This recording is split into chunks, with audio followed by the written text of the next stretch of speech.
Good evening, friends, and welcome. My name is Will Ed Green. I'm an associate pastor here at the church. I want to invite you, if you are here in our sanctuary, to go ahead and find your way to a seat. I want to welcome you if you're joining us online. As we recognize Native American Heritage Month in November, I want to begin tonight by recognizing that our gathering takes place on the sacred, traditional, and unceded lands of the Anacostan, Massawamak, Susquehannock, Piscataway, and Pamunkey peoples, who were forcibly removed from these lands to allow for English settlement. As occupiers of their territory, we recognize them as the original and perpetual stewards of this land and acknowledge our responsibility for a more honest recounting of our history that is truly anti-colonial and anti-racist, doing our work so that all people who call this place home can thrive. The William Astor and Vivian T. Kirk Symposium series was launched in 2019 in honor and memory of Dr. William Astor Kirk and his wife, who together were tireless workers for justice and inclusion, empowering communities through education and advocacy to address systemic inequality and injustice for the sake of building and becoming what Dr. Martin Luther King Jr. called beloved community. This symposium is just one of the ways that we here at Foundry are committed to continuing that work, equipping, educating, and empowering our community and city to address the critical questions that arise at the intersections of faith and public life. I want to offer just a few gathering pieces of information for us. American Sign Language interpretation is available, of course, here in our sanctuary. If you are joining us online tonight, you can go to foundryumc.org/ASL, and you'll find a separate stream there for your use. We will be recording tonight's presentation, so if you are joining us online and want to go back and watch again at any point, or if you have a friend that you wish were here that you'd like to share it with later on, that will be posted on Foundry's Facebook page and YouTube page. We hope that you will share that as a gift and resource for our community. And finally, if you're joining us online via Facebook, there is an option for you a little bit later in tonight's presentation to submit questions that our presenters will be responding to. So we want to encourage you to do that in the comments throughout the lecture by typing the word question with a colon so we know what you're trying to do, and we'll make sure that that gets shared a little bit later. Friends, that's all of the gathering business I have to do, and I want to welcome our senior pastor, the Reverend Ginger Gaines Sorelli, to get us started this evening.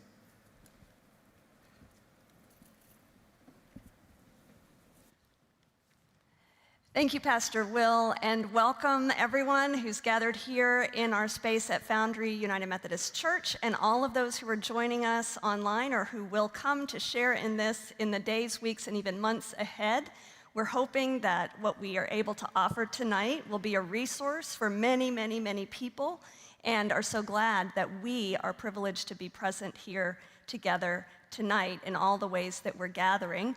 I want to take a few moments to say welcome to all of you, and also to add a special welcome to our ministry partners, especially those persons who have been participating with us in community in various parts of our connection as we read together this book, this extraordinary narrative history, Chocolate City.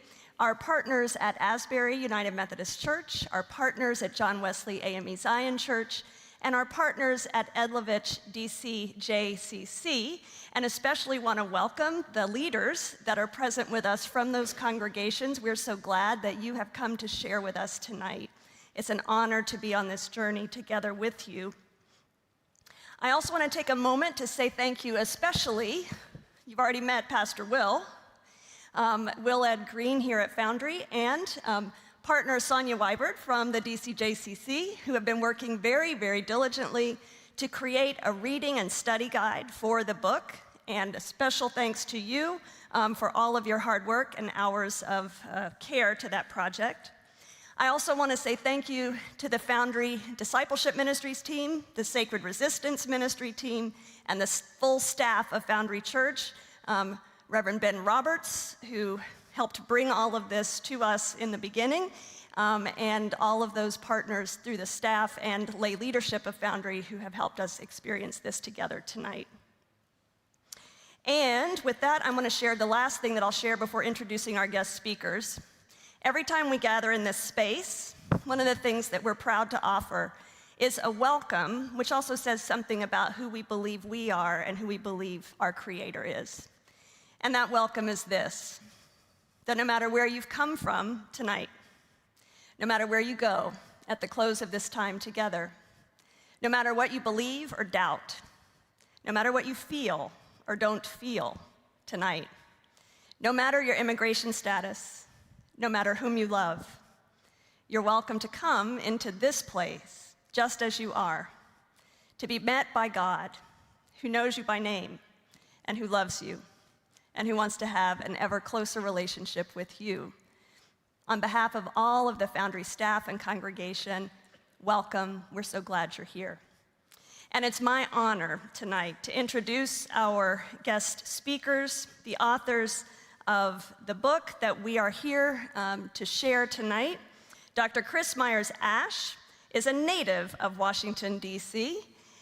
Chris teaches history at Colby College and serves as the editor of Washington History magazine. He taught with Teach for America in rural Mississippi and co-founded the Sunflower County Freedom Project.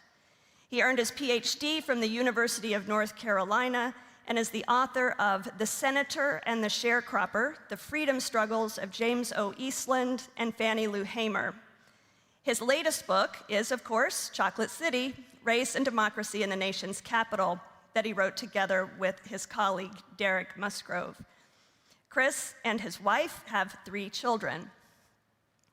Dr. George Derek Musgrove is associate professor in post-World War II United States history with an emphasis on African American politics at University of Maryland, Baltimore County. He is the author of Rumor, Repression, and Racial Politics: How the Harassment of Black Elected Officials Shaped Post-Civil Rights America, and co-author of the book Chocolate City. His latest project is Black Power in Washington, D.C., which is a web-based map of Black Power activism in the nation's capital between 1961 and 1998. His work has appeared in the Washington Post, on National Public Radio, the New York Times, and The Root.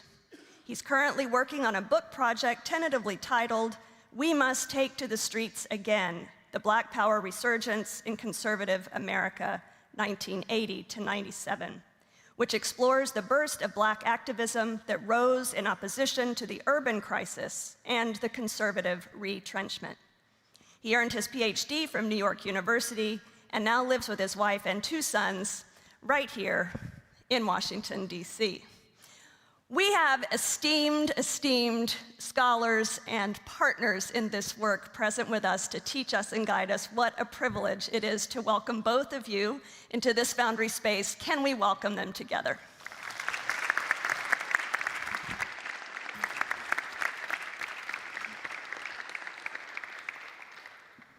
Well, thank you very much for that warm welcome. And we're going to start off with some stories because in the end, we are storytellers. And so Chris is going to get us going here. Yes, and we can shed our mask, at least for a little bit. Thank you all for welcoming us to this beautiful space. It really is an extraordinary sanctuary here. Thank you all for having us. I want to start with a story from the Civil War. And going back to the early days of the Civil War, 1862, May 1862. And of course, if you know your timeline, right, that's very early in the war. It's not clear who's going to win yet. The outcome is very much in doubt. And of course, D.C. is the capital of the Union Army and the Union. And there's a young man, a young city leader named Alexander Shepard. And he's one of the most successful businessmen in the city. He serves on the board of aldermen. He's an avowed unionist, as pretty much all the white leadership in the city was at that time. They were very unionist, but they were not emancipationists. And 2 weeks before, Congress had passed the Emancipation Bill and had emancipated the enslaved people, more than 3,000 enslaved people in D.C. April 16th, of course, we honor with Emancipation Day as a holiday to this day. And Alexander Shepard and the rest of the white leadership in town was not happy with emancipation. But it had been done, Congress had done it, and it was a fait accompli. 2 weeks later, Shepherd says, okay, he's talking to the local paper, and he says, I hope now that the discussion of the Negro question in this city is at an end. I remind you, this is 2 weeks after emancipation. This is only in D.C. This is 9 months before the Emancipation Proclamation takes effect. This is 3 years before the end of the Civil War and the passage of the 13th Amendment to officially end slavery. This is before Reconstruction, before any of this. And he's done. Shepherd's done with talking about race because he thinks we did it, right? We got emancipation, the slaves are freed, we're done. And I tell this story because I think it's how a lot of Americans, particularly white Americans, think about race. We like to think of it as something, a problem you got to deal with, and once you deal with it, we're done. We don't want to have to deal with it anymore, right? And for some people, like Shepherd, that was DC emancipation. That was it. We should be done with it, right? Let's go on to the real issues, which for him meant economic growth in the city. And, for other people, it was the end of the Civil War, or it was Reconstruction, or maybe it was the Civil Rights Movement, or the election of Barack Obama. But at some point, they say, okay, we're done, aren't we? And the truth is, we're not done. We can't try to shut ourselves off and pretend as if these racial issues have been reconciled forever. They weren't reconciled in 1862. They weren't reconciled with the inauguration of Barack Obama. And we certainly know after the last 4 or 5 years that we are not done with them yet today. So that's the story I like to start with, because it reminds us that race really matters. Race is a central fault line in DC history, and we can't just wish it away. Now, lest we begin with a story that makes you think that this desire to wish race and racial inequality away is the exclusive property of white DC residents, I want to fast forward about 150 years to 2006 and tell you a different story about a different leading DC political figure, and that's Adrian Fenty. So picture the scene, if you would. Harry Jaffe, longtime DC political reporter, still around now doing wonderful work. And he's jumping in the little smart car that Adrian Fenty used to drive around when he was a councilman. And he's trying to talk to the councilman as he's running for mayor and doing a wonderful job, knocking on half the doors in the entire city. It was really a remarkable campaign. And he's needling him. He's asking him the question over and over. What do you think about racial issues? Race has been at the center of DC politics for years and years. I know, I'm on the beat. Tell me what you think about it. And Adrian Fenty would constantly push him off and constantly refuse to answer the question. And finally, he just got tired of Jaffe asking him so many times. And he said, look, I don't think people really want to talk about race in this city. They just want the same services in every neighborhood that they get in the neighborhoods that get the best service. And so if I can make sure that in Ward 8 there's great services just like there are in Ward 3, nobody will want to talk about race. And Harry Jaffe was gobsmacked. He's like, you can't be serious, young man. This is a city where Marion Barry just got back on the city council. He was he was literally your colleague. This is a city that less than 10 years ago had Marion Barry as mayor. Right? And yet this is a city that's constantly talking about race. And here you're saying that if you just make sure that everybody gets the same services, no one will want to talk about race. I find that hard to believe.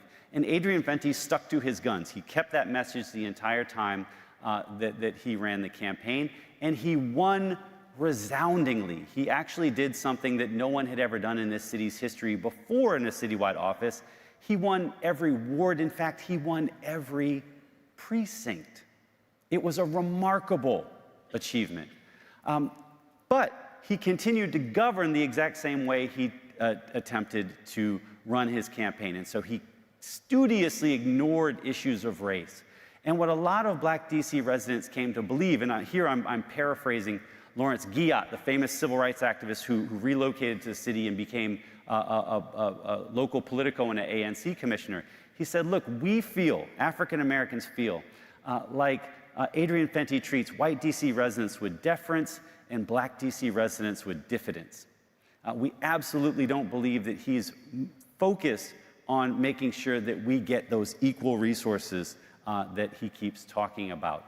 And so going into 2010, even though Adrian Fenty had a several $1 million lead when it came to fundraising over his black opponent, 80% of black DC residents voted against him. Black women, it was actually a little higher than that, because he had actually snubbed Dorothy Height. You never snub Dorothy Height. And he lost in 2010 to a relatively bland politico who had been around for a while, Vincent Gray, right? Now, we could talk about the sort of the illegal activity in that election, but nonetheless, nobody knew about that at the time. I mean, he lost because he lost the black vote. And so what we see there is that Adrian Fenty was part of a generation of young black politicos who had sort of labeled themselves post-racial, who had termed themselves new black leadership, and who believed that they could run in a sort of post-racial manner, not focusing on racial issues. And as Chris pointed out, as they tried to walk away from race, as they tried to sort of wish it away, it consumed them, and it consumed Adrian Fenty's young career. And those are the kinds of issues that we talk about in the book Chocolate City. We talk about how race has played a central animating role throughout DC history. And we want to step back a minute and talk a little bit about writing the book and why we write the book. In fact, as we were talking in the green room, that was one of the first questions folks asked me. Why did you write this book? I know for me, it was a labor of love. I grew up in the city. My mom lived up in Chevy Chase. My brother still lives in the city. It's very much my home. I went to Wilson High School. And, I hope soon to be renamed Wilson High School, and not for August Wilson, please. It's the worst decision I've ever encountered. But I went to Deal Junior High, and in Deal when I was in 9th grade, we had to take DC history as a course. I think it's required for seniors now, but at that time it was 9th graders.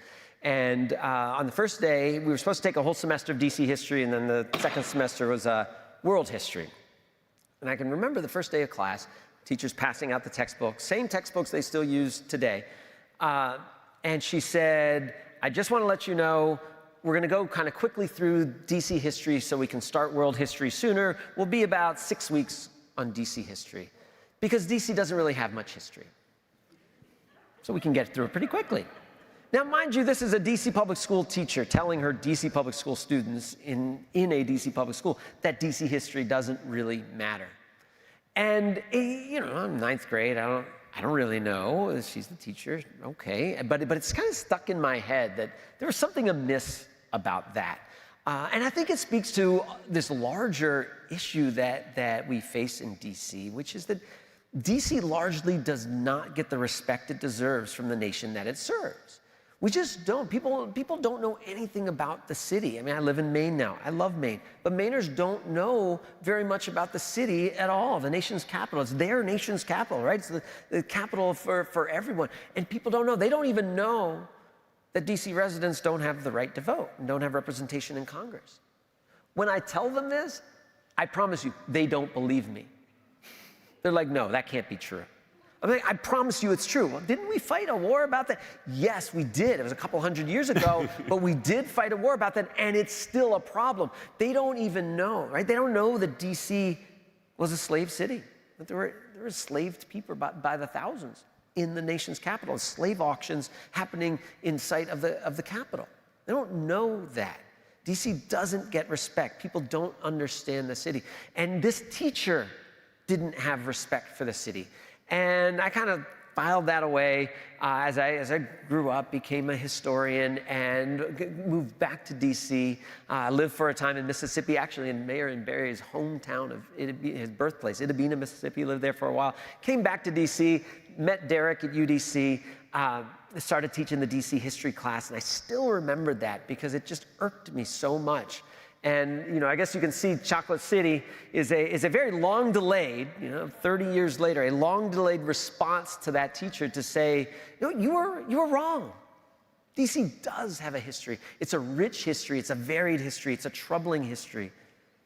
But it's an important history, not just for DC residents, but for all the nation, because there are things that we as a nation need to learn that we can learn from the experience of DC. So when I met Chris, I didn't know any of this. I should just point out. So I'll step back. I love to point out that when we talk about how we came to write this book, Chris has this sort of wonderful revenge narrative, right? It's sort of cinematic in that way. He's wronged as a child. He goes off into the hills and trains. Then he comes back and defeats the person who, wronged his family. And my approach to this book and to writing this book with Chris is really a sort of, a comedy. I was, before Chris got to UDC, about a year and a half before he got to UDC, I was teaching African-American history in post-World War II U.S. history. And I had set up my classes for one semester, and I was ready to do them. And I walk into one of the classrooms, and it's only got 8 people in it. And I panicked because I knew that we had a policy at UDC that if you had less than 10 people in the class would get canceled. And I thought, oh my God, this is a problem. Like, I'm gonna have to teach another class that I haven't prepared for. So I run out in the hall, try to get people to come in. Nobody will do it. I have to go to my chair and say, look, my class under-enrolled. So she said, fine, it's canceled. And I thought she was gonna give me another US history course, because that's typically what they do. You have to still teach a full 4 courses. And so she had to give me a new one. And she said, well, the only course left is DC history. And I turned bright red, and I could feel my heart sort of beating out of my chest. And I said, I don't know anything about DC history. I had learned a little bit about it in my first book when I'd sort of studied Walter Fauntroy and Marion Barry, but that was it. And she said, well, you better go home and start reading, because you're teaching DC history tomorrow. And I really couldn't believe this was happening. I actually tried to protest, and she's just like, get out of my office. You have to go learn DC history. And so I had just a horrible semester. I was learning DC history literally hours before I was going into the classroom to teach it. And my students were a bunch of jokers. I remember this one young man named Pete, and he would come in with these conspiracy theories about how, L'Enfant must have been a Satanist because he had sort of created a pentagram out of the roads in the map of DC, and of course that's not true at all. But he would raise this stuff in class, and I would have to go home and check it, and so it was like an added amount of work on top of just learning DC history. It's funny, I just looked online, and it turns out that he's now a marijuana farmer. He just had his first crop this year, and so if you've got your card, look him up. But this was like the crazy story that I had coming off of that first semester at teaching DC history. And then I met Chris a little bit after, and I said, look, man, I got this crazy story, and I ran it down to him, and he didn't laugh at all. And I'm a funny guy, right? I mean, I was really annoyed that he didn't think this was funny at all. And he, we'd sort of end the conversation. He doesn't say much about it. And I kind of mumble something about, I really wish there was a great, single volume that I could have used to prepare for class. And, I say, gosh, I wish somebody would write that book. And Chris goes, yeah, somebody should write that book. And then that was the end of the conversation. And like a week later, I get this big fat email from him, and it's a book proposal. And it's a survey history of race and democracy in Washington, D.C. And he said, hey, you want to write this thing together? And I said, sure. And so, there it is. That's how we got to do Chocolate City. But I literally stumbled into it, whereas Chris had been stewing on this since he was 14 years old. Now, in the time that we have, because we don't have too much this evening, we just want to tell you sort of 2 additional things. The first is sort of how we got the name Chocolate City, because I should just point out, he sends me the book proposal, and he says, what do you want to call it? And I say, Chocolate City. And he says, sounds great. And we move on, right? But we want to tell you what that name really means to us and what the argument is implicit in that. And then we'll talk about... Before I do, I want to jump in and sort of explain. Go ahead. The Chocolate City, for me growing up here in the 80s, like, Chocolate City was just the nickname of the city. I didn't think it was much of it, but I remember shortly after this conversation when we'd agree, Derek's going in, we're going to go all in on this, we're going to write this book, and I was having dinner with my wife's family out in Bethesda, and I was explaining, oh, Chris, what are you working on? I was like, oh, this is going to be great. My friend and I, Derek, we're going to write this book on race in D.C. It's going to be called Chocolate City, and we're going to study.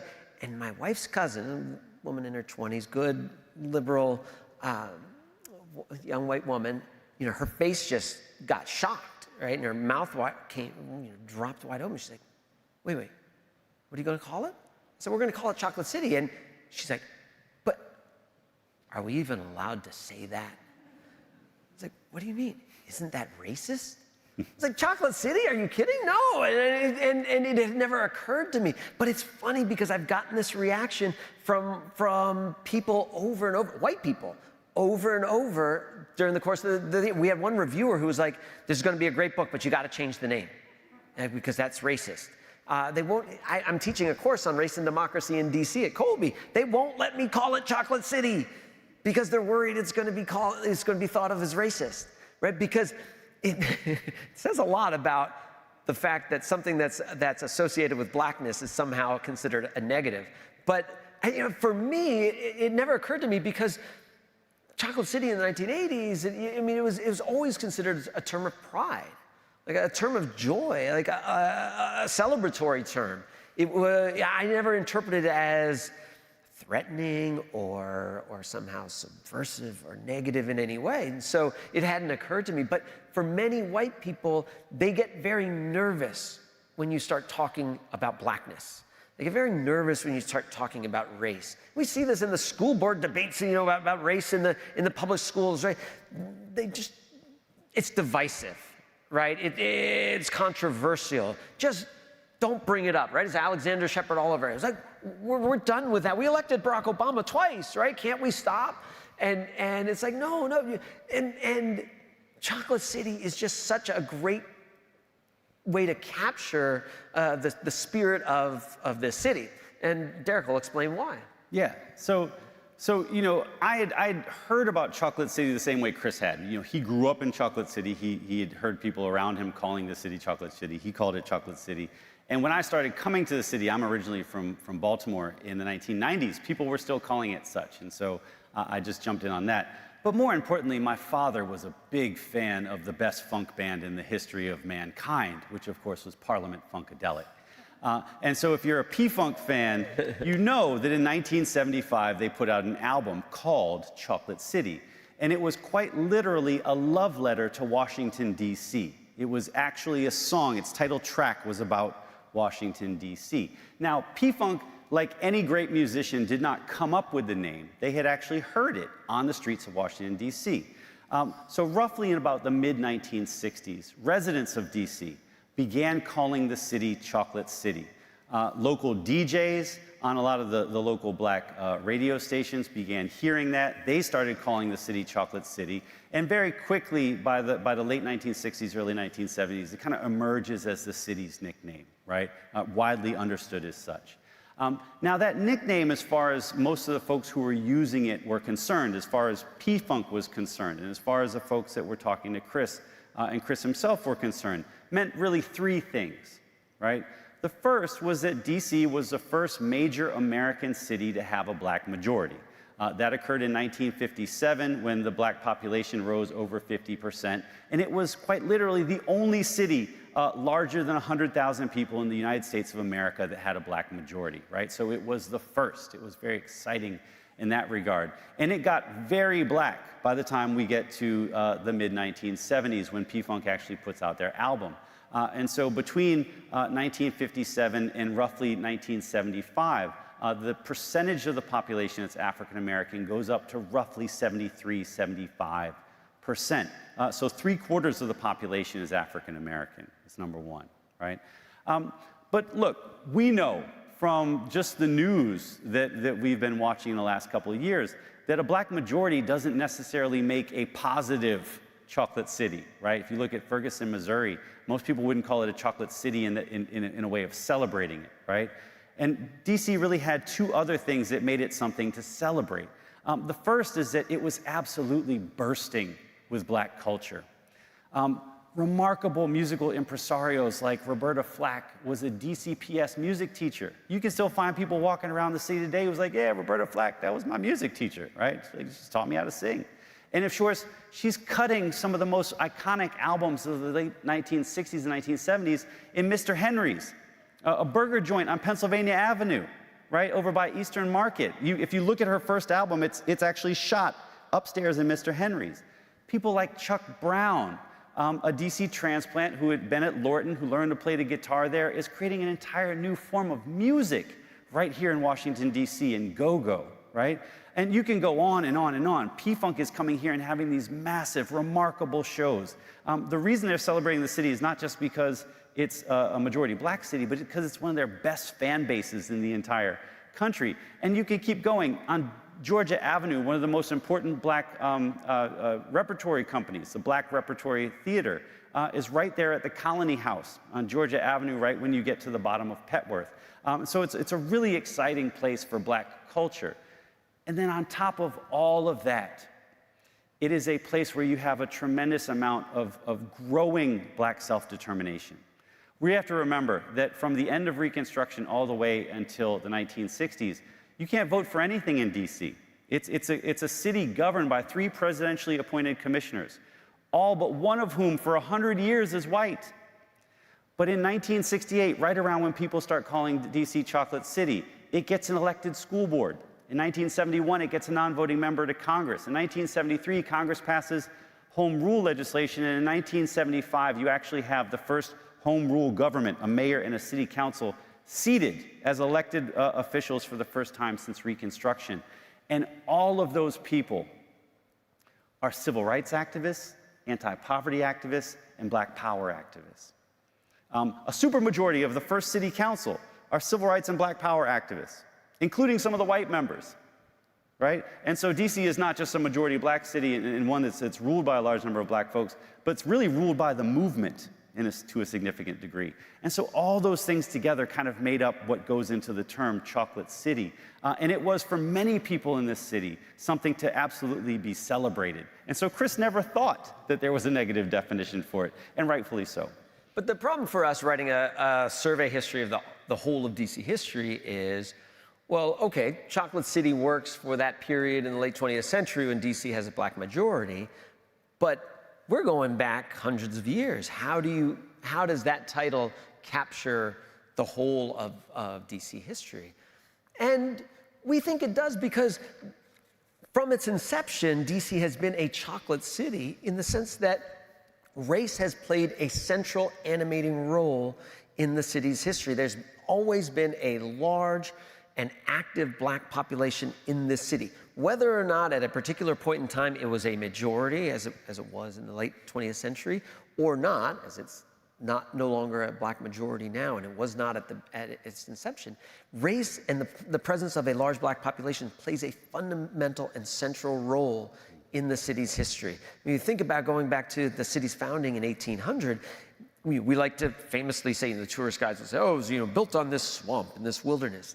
No such thing. This was prime plantation country. It was chosen, the location was chosen on the banks of the Potomac River rather than in Philadelphia or on the banks of the Susquehanna in Pennsylvania, precisely because it was plantation society. It was prime plantation land here. It was a slave society. And Thomas Jefferson, James Madison, George Washington, other Virginians and Southerners wanted to make sure that that nation's capital that they were building was going to be safely ensconced within the slave South to protect slavery and the institution of slavery from what they perceived as a dangerous and fledgling anti-slavery movement that had its roots in Philadelphia, which was at the time the other main contender. And so from the beginning, slavery has a major role to play, not only in DC history, but also in the reason why we're right where we are today. And from the beginning, DC, even though it is a slave city, DC is somewhat of a beacon of hope for black freedom. Even in the antebellum years, and this is hard for us to understand now, we might think, oh my gosh, there are thousands of slaves in the city. But very early on, as DC urbanizes, the free black population grows relative to the enslaved population, so that by 1830, a majority of the black people in the city are actually free. And what do those free black people do? Well, they start building stuff. They start building schools for their children, private schools for their children. They have benevolent societies. They start to break off from white churches and build their own churches. There are free black institutions in this city that don't exist elsewhere. And so if you are an enslaved person and you're on a plantation in Maryland or Virginia or the Carolinas or Delaware, and you're looking to get freedom, where do you go? Well, you're going to go where there are free black people who can help you, and that's Washington, D.C. And there were committed and active free black folks here. In 1813, a woman named Mina Queen, an enslaved black woman, but she claims by virtue of her family's oral history that her ancestors, her grandparents had been free, and therefore she had been illegally re-enslaved. And she takes her case all the way up to the U.S. Supreme Court in 1813. She loses, but there's a remarkable dissent in that case. And the dissent says, look, if we don't accept this oral history, then these people are doomed to perpetual slavery. But Mina Queen loses, but people keep fighting. And just less than 10 years later, a man named William Costin, who is related by blood to Martha Washington, he fights back against the new black code in the city. The city is trying to crack down because they're worried, as the free black population grows, they're worried that more and more black people are going to want to move to the city, and that the black population is going to grow and get, in their minds, out of control. So they crack down with all these laws against free black people about where they can congregate, and they need papers, and they need an affidavit from white people, from 3 different white people, and all these things. William Costin's like, no, I'm not going to do that. Arrest me.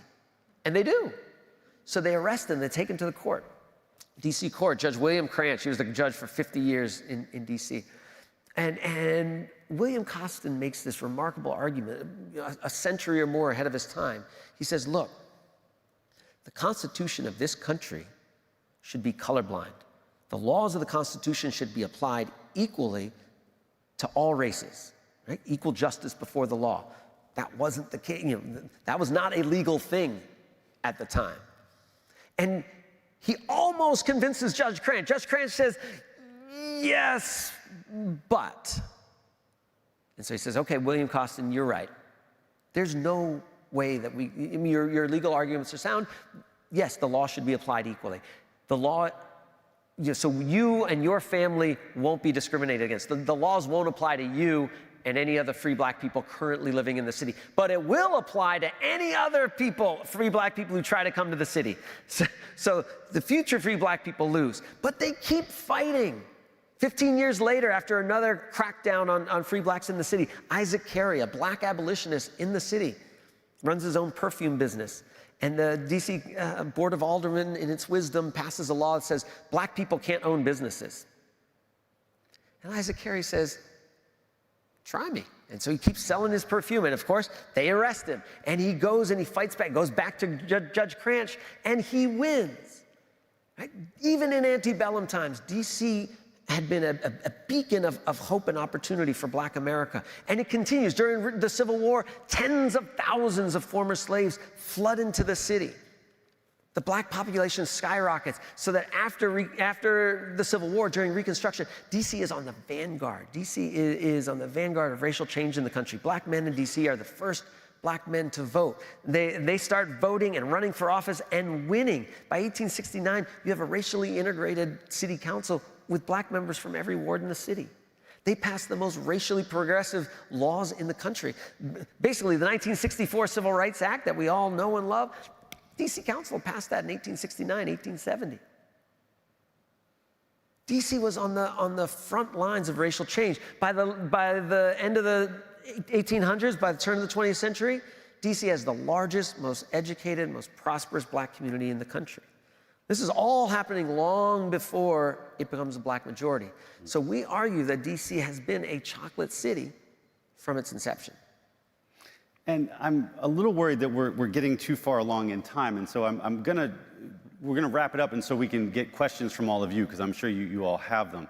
And so we'll just tell you what we want folks to take away from the book. And Chris usually rails on here and says, "Well, I want you to read the book and find what you'd prefer to take away from it." But we nonetheless have 3 guideposts for what you should take away from the book. And so the first one is that race really is the sort of central fault line in D.C. politics and D.C. political history in the roughly 400 years that we study. And so you really can't understand the city's history if you don't pay some pretty significant attention to the role that race plays in our politics, how we are governed, and even what our notion of democracy is. And so that's number one. And DC has always been a symbol of American democracy and a battleground, right? So it is the nation's capital, but a lot of the really important struggles about race don't just happen in DC, like in the halls of Congress. They happen about DC and what is happening on the streets of DC. I mean, if you think about the abolitionist movement, you know, the fight to end slavery, a lot of that was about slavery in DC for two reasons. One is it's a symbol of American democracy. Everybody is watching what goes on here, right? It's not Vegas, right? What happens in DC never stays in DC, right? Everybody around the world is watching what goes on in DC, right? And so it's symbolic. So abolitionists from the beginning said we have to end slavery in DC because it's a stain on our nation. And symbolically it's important for the capital of a free nation to be a free city. But they also targeted DC, slavery in DC, because of strategy. Congress then, as now, has the ultimate authority over DC. If Congress, in its wisdom, wanted to end slavery in DC, it could do so right away without having to go through the state government of Mississippi, no arguing about states' rights or any of that business. It could end slavery immediately. And so both abolitionists and pro-slavery advocates both saw DC as kind of the key. William Lloyd Garrison, the famous white abolitionist, said, DC is the first citadel to be carried in our fight to end slavery. John C. Calhoun, famous pro-slavery senator from South Carolina, said, this is our Thermopylae. If we lose DC, we lose it all. And so DC has been a battleground, whether it's slavery or the fight over school integration or different fights that happen, racial fights that happen, often happen about DC.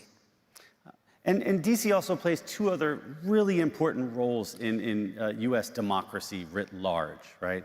The first is it's a stage for U.S. democracy. It's a place where the temples of American democracy are actually situated. It's the place where the presidential inauguration occurs. It's a place where Congress meets. And so the actual pageantry of our democracy takes place in this city. It's where it happens. But the other, sort of piggybacking on what Chris says, is that it's also a laboratory. And so just like people are battling over which way DC should go, members of Congress, because of that power that they have in the Constitution of exclusive legislation over the city, are also just trying stuff out in DC that they may want to try elsewhere. And so sometimes that redounds to the citizens of DC in a good way, like with DC emancipation, which happens a couple of months before the Emancipation Proclamation. Sometimes it doesn't. And so, for instance, members of Congress, looked at DC's needle exchange program in the mid-1990s and said, that violates my religious principles. I'd prefer that not happen. So they cut off the DC's needle exchange program. And within a couple of years, we had the highest per capita AIDS rate in the United States of America. And then, of course, Congress stretches back and says, okay, you guys can spend your own money on needle exchange. That was just 15, 16 years ago, if some of you may remember. And so DC ends up being the stage, this battleground, in this laboratory. Now, I'll stop with this because I know that we are over, and pardon me, Pastor Will, is that, one of the things that we really hope that you take away from this book, and because there are a lot of very ugly stories in this book. There's a great deal of injustice that we cover in this book. But what we also wrote about in this book, and what we want to just highlight for you as we close out this evening, is that there are tremendous stories of people fighting on the streets of this very city, right outside those doors, right down the street, right up the street, fighting to breathe life into American democracy, to actually make it real for everyone in this country. And in some cases, even winning. And so we hope that as you read this story, you'll not only sort of see a warning about what we've been and what was bad about this country, but you'll also see a blueprint for what we can be and what we can make of this country. And so we hope you enjoy reading it, and we hope you take those lessons and go out there and change this country for the better. Thank you.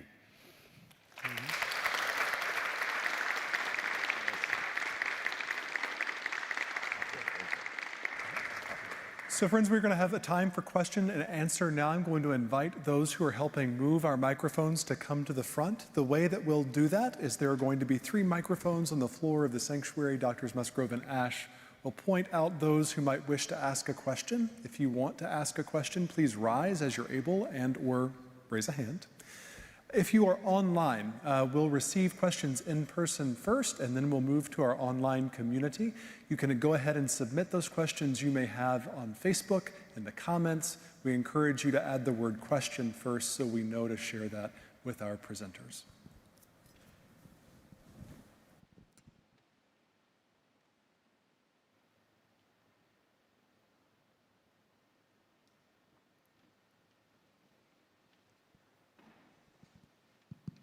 Hello. I have a question about the last thing you were just talking about, which is improving our democracy and having a hand in that. So given everything that you've learned about DC and elsewhere, have you noticed any patterns in what kinds of activism and strategy has actually been effective? Have we noticed any what? I'm sorry. Any patterns in what kinds of activism and strategy has been effective in promoting and achieving equality and equity among people in a community? Well, I will take this opportunity to tell the highway story. Go for it. I always like the highways. So one of my favorite topics in the book is the highways.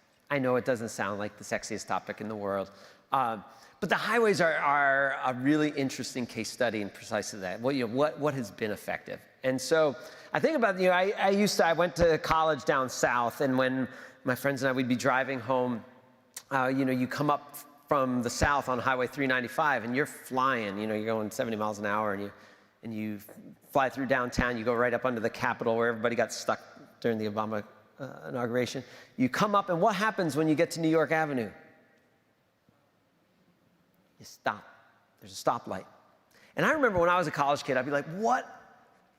Who did this? Like, who in their right mind would stop a highway, right? I'm trying to get home. I'm trying to zoom through the city, and they've got stop sign. And then after that, it's like stoplight, and you're in the city then at that point.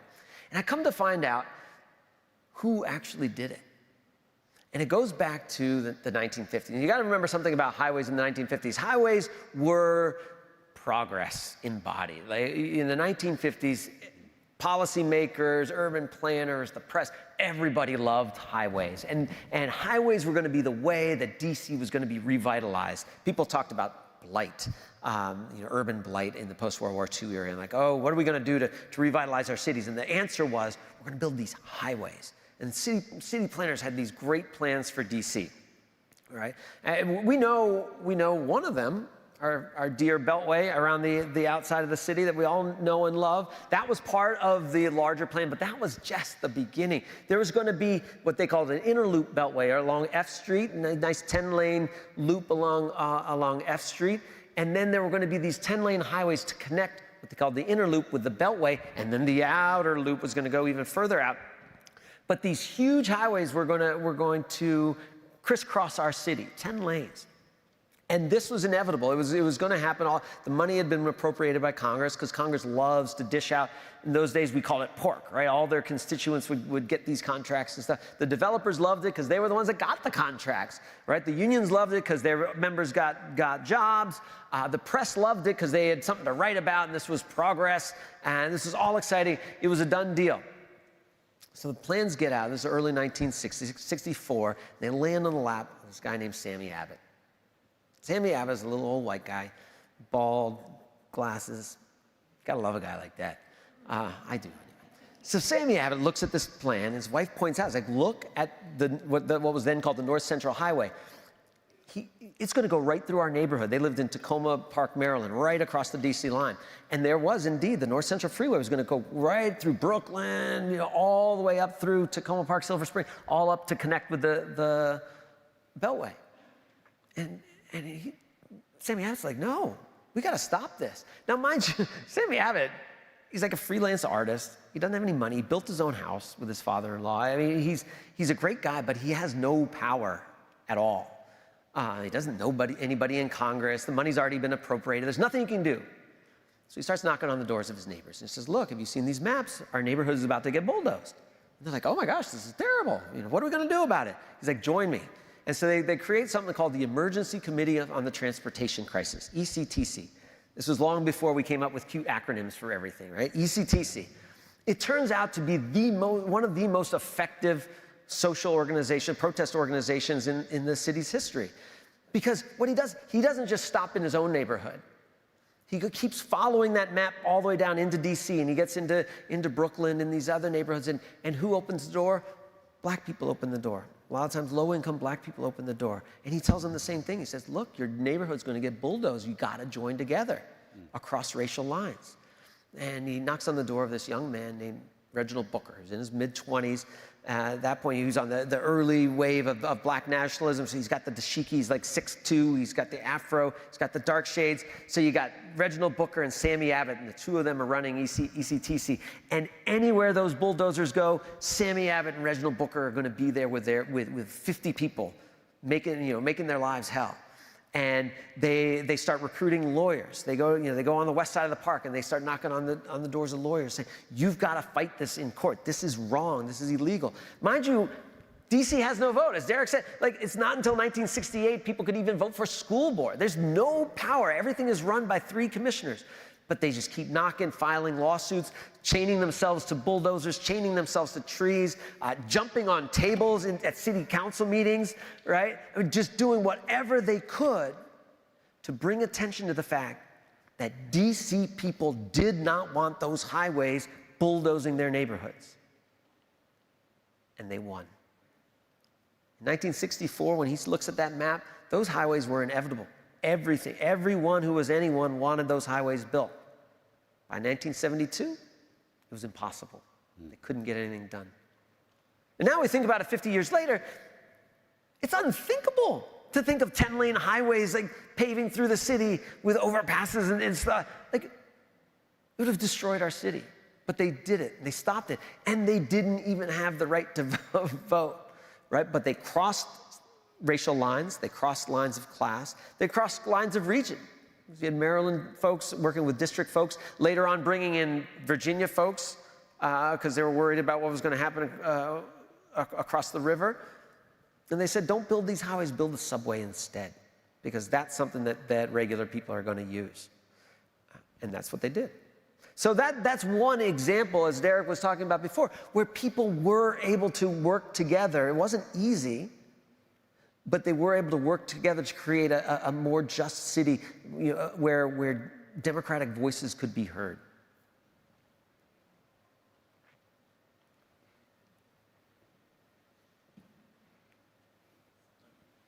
Thank you.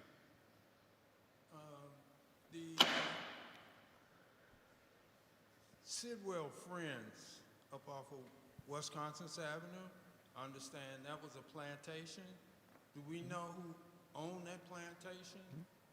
And the Hearst School behind it is where the slaves lived. Have you heard that story? I have not. No. But it's not surprising because, again, D.C.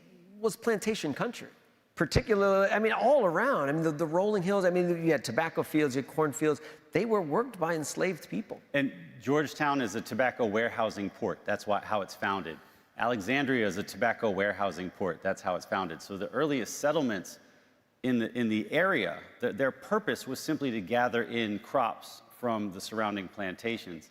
Up where I live in Shepherd Park, there's the old Blair House, right? And so there's plantations dotted all over parts of the district. The easiest way to find out, because we have not heard that story, is that the MLK library has its Washingtoniana room, and it's got these wonderful maps of the city. And you can go back pretty far to find out who owned what land and did what on it. But I'm sorry, we don't know. One more thing. I live in Glover Park. It's right next to Georgetown. And Volta Recreation Center, right across the street, there's a little alleyway, and they got these little small houses there. I'm told that a lot of the slaves lived in that alley. It's not an alleyway now, but those houses are so small. Oh, the alley communities are really one of the remarkable features of early DC. I mean, really, they last up until the mid 20th century, late 20th century, because the way L'Enfant had planned the cities, these grand avenues and streets laid out in this grid, they were huge blocks. And so what they would do, developers quickly realized, is like, look, we can build houses on the front, that front the street, and then we can build these alleys that go behind the houses and have whole communities. There would be entire communities of people living back there, cheek by jowl, often without running water, in very unsanitary conditions. And sometimes there were alleys within alleys. So you might live on an alley that didn't even have a direct outlet to the street. So you had to go around just to get out to the main road. And people living on the main road wouldn't know anything about these whole communities, dozens and dozens of families living back there. They become, particularly after the Civil War, they become a haven for incoming migrants from southern plantations. And so by the turn of the century, they're largely black, very poor areas. But they also form these really resilient communities. There's a wonderful book by James Borchard called Alley Life in Washington, where he writes about the strength of these communities. Because if you think about it, it's kind of like a modern cul-de-sac, right? So even when cars start to come in, and late 19th century, early 20th century streets were crowded and dirty and smelly and awful. But back in these alleys, it was like a cul-de-sac, right? Kids could play out in the yards, everybody's sitting out on the stoop, everybody knows everybody else. And so they did form these kind of neighborhood bonds. So it was a remarkable feature of DC life. As DC it grows, and especially towards the late 20th century, many of those get turned into garages or condos, and they're gussied up. And that's actually one of the more deceptive things about the alley houses that still exist. And so you can find some right off of U Street and Shaw, near like the corner of U and 9th. You can of course find a ton in Georgetown. Many people think they're old stables but what's happened is that they were working class housing built for poor and working class people that have since been fixed up. And so Georgetown's alley houses really got fixed up to a significant degree starting in the 1930s as Georgetown began to gentrify. And artists would go get those small houses and turn them into studios. And like the artist set that would kind of hang out around Eleanor Roosevelt would live in a lot of those houses. And so what we're seeing now are sort of the remnants of a solid 70 years of gentrification and kind of living in these places like apartments and condos and studios. When people were living in them that was the only place that they could afford. And you can see these wonderful pictures in Borchard's book. You can see that they weren't as nice then as many of them are now. Thank you for a really interesting presentation. I was hoping that we would be able to obtain the book here. Can you tell us where the book is available?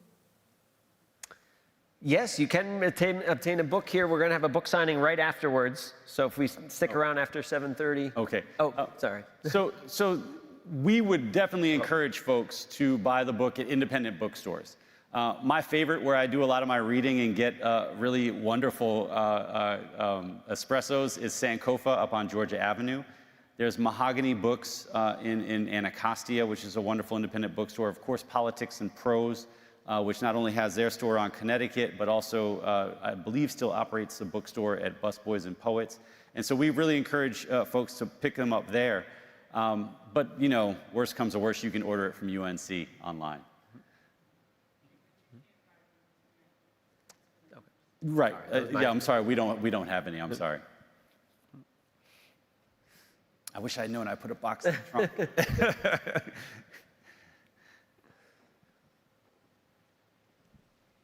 Thank you.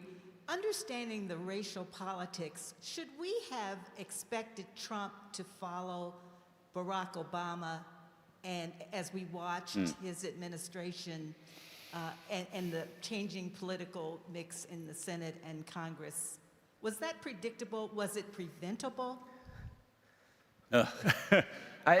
Certainly could be preventable. I'll let you go. I've got some thoughts on this. So you can make a good case, I think, for students of African American history. It's a wonderful question. that, and Martin Luther King says it wonderfully in his last book, Where Do We Go From Here, Chaos or Community?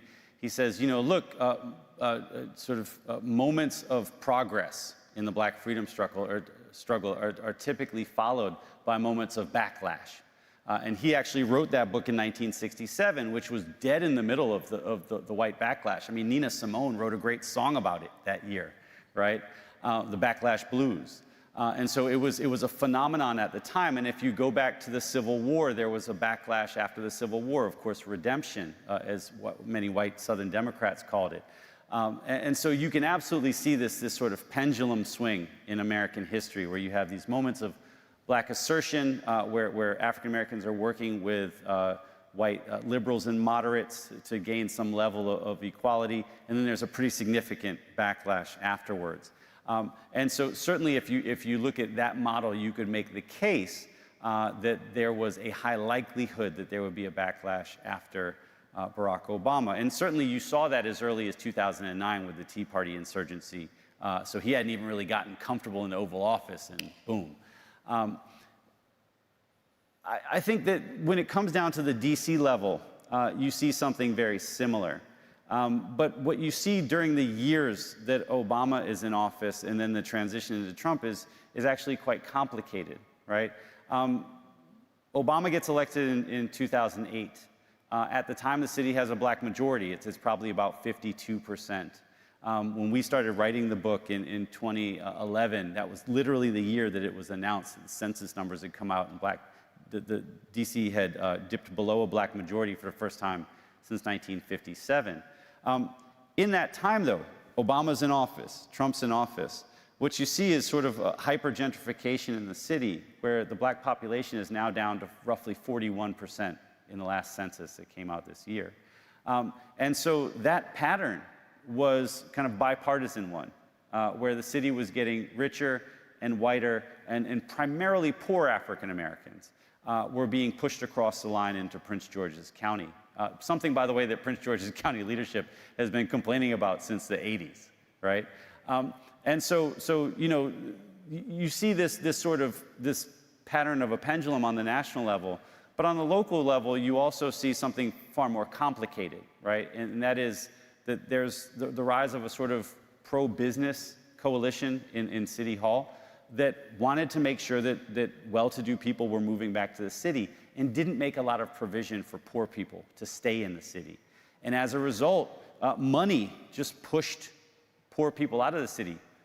African Americans are disproportionately poor in this city, and so when you push poor people out, you're essentially pushing Black people out. And so during that time, where we went from Obama to Trump, you had the Black population decline by 10 percentage points.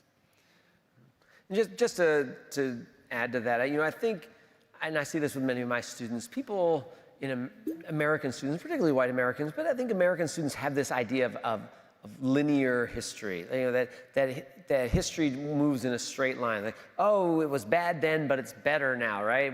Things were so bad then, but look how much better they are now. And like, there's this smooth line of progress, right? The arc of the moral universe is long and it bends towards justice, right? Oh yes, we're always moving in the right direction.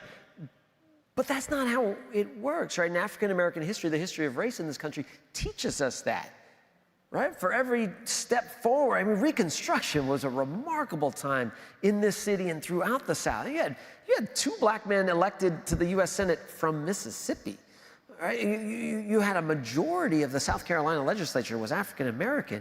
You had the most progressive racial legislation passed by the D.C. Board of Aldermen. This was remarkable. And then you look 10 years later and all that's stripped away. You have lynching spreading across the South, disenfranchisement, Reconstruction constitutions being thrown out and rewritten to disfranchise Black Americans. So things do regress, right? And there are backlashes. And so we constantly have to be aware of that and work to prevent it, to organize, and not become complacent and think, oh, we did this. It's 2016. That can't possibly happen. Oh, yes, it can. And it will again if we don't organize and work consistently towards a more just and democratic city and country.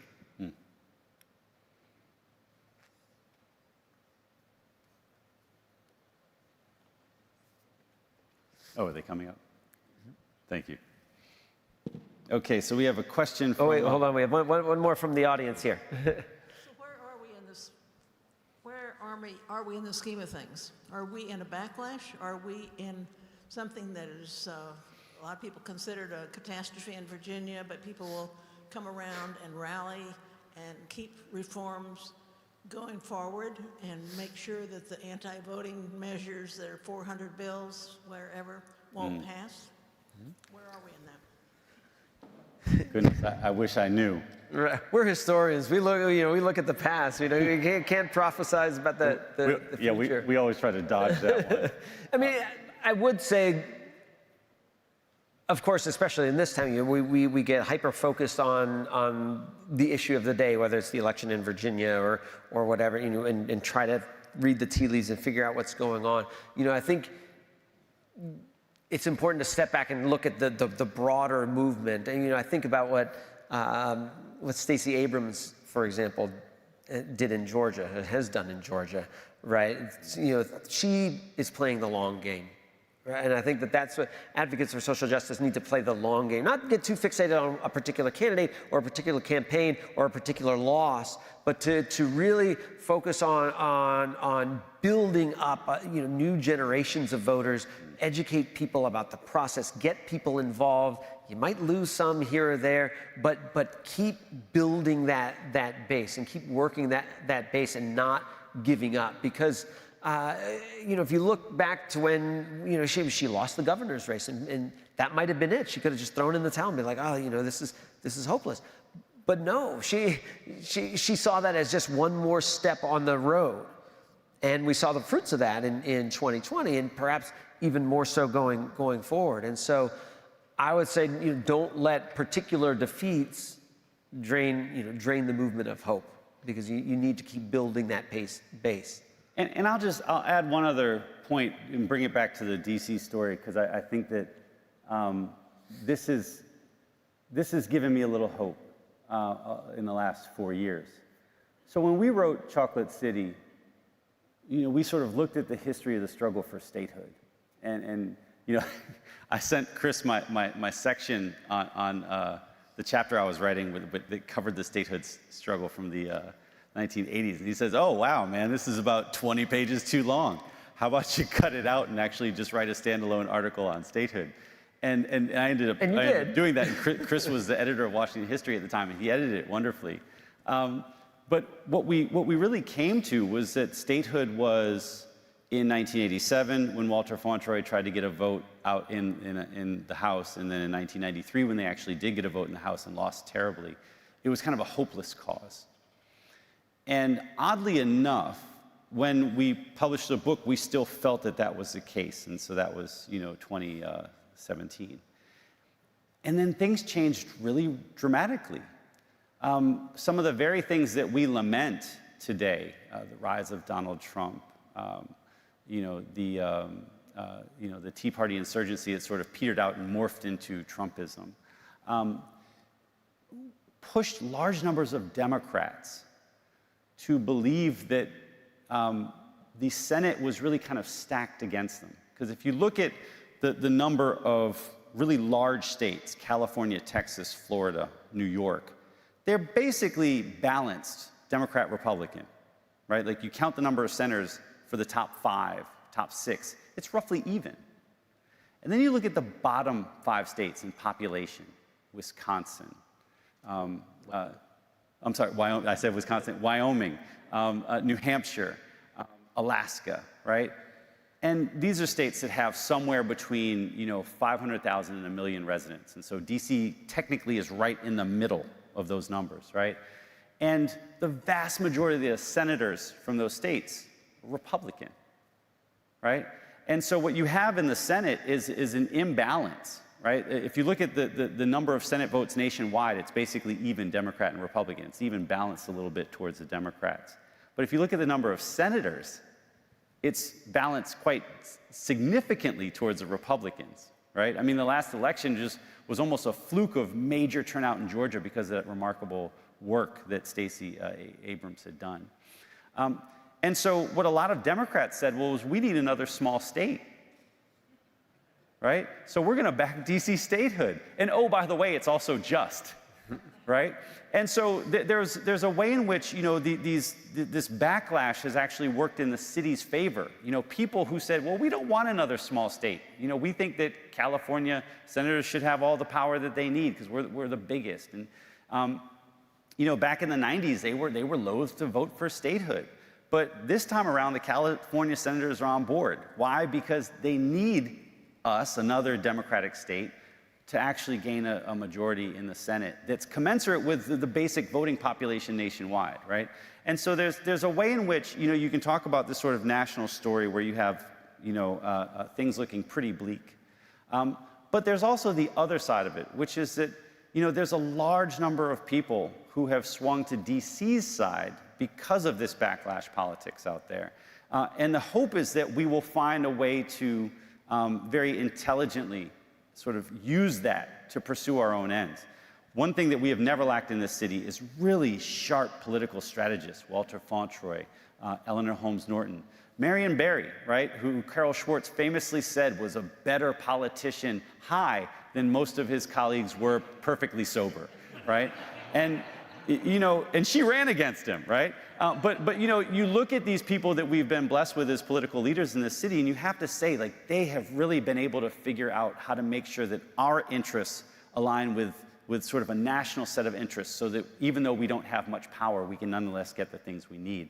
And I think that what we really need to double down on right now and in the years ahead are making sure that we're carrying that tradition and finding a way to convince Democrats the country over, and maybe even a few Republicans, that not only is DC statehood just, but it would actually remedy a crisis of legitimacy that we have in the U.S. Senate today, where the number of senators simply don't correspond to the way people are voting out there in the country.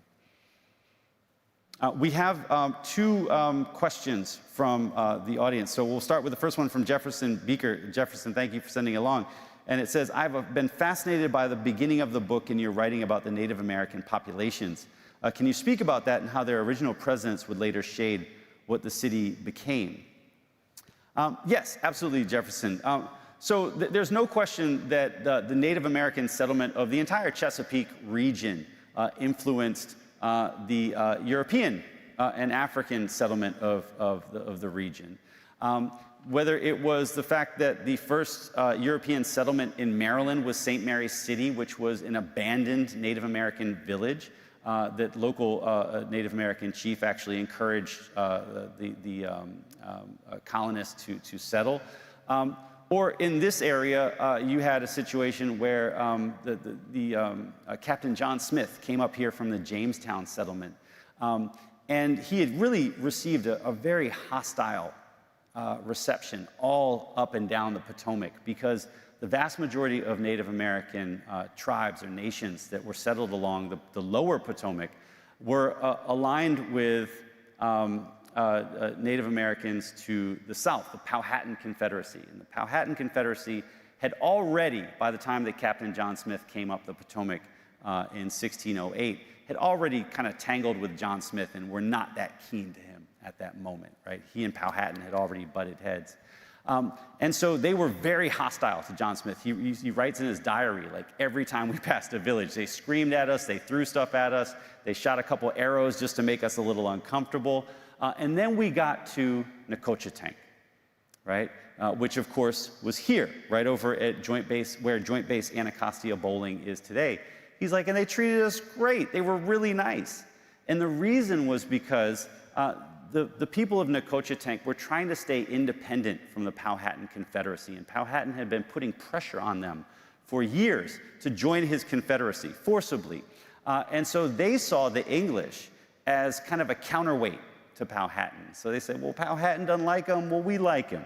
And he actually gets a relatively good reception from the Nacostan at the time. And so it's both the sort of geography that Native Americans have created in the area that end up influencing settlement, but it's also the politics of Native Americans in the area that influence the reception that colonists are getting once they land here and once they move around the Chesapeake.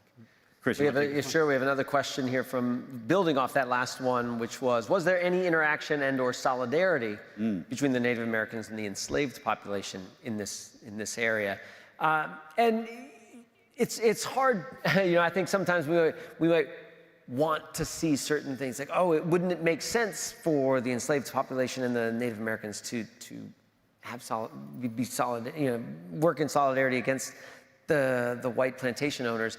That doesn't really happen all that much. And in part, it's just a matter of power, right? Just like the relationships among the tribes. A lot of the tribes look at the English and see that they have guns and they have these ships, and they want to make friends, or they want to be, but it's a matter of power.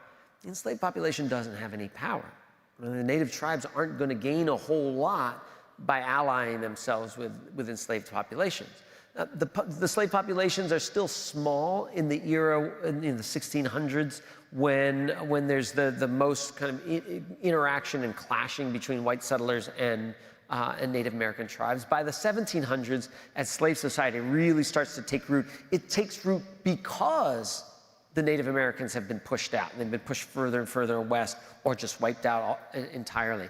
And so this land is now cleared for cash crop agriculture, right? Tobacco farming, essentially, where enslaved populations can go. And so while you do see individual slaves may run away and find a maroon community or find a tribe that's willing to take them in, that doesn't happen that much in this area. You'll see it much more so down south, Georgia and Florida, where the Seminole tribe is very actively recruiting enslaved people to run away and join them, but that happens much, much less so around here.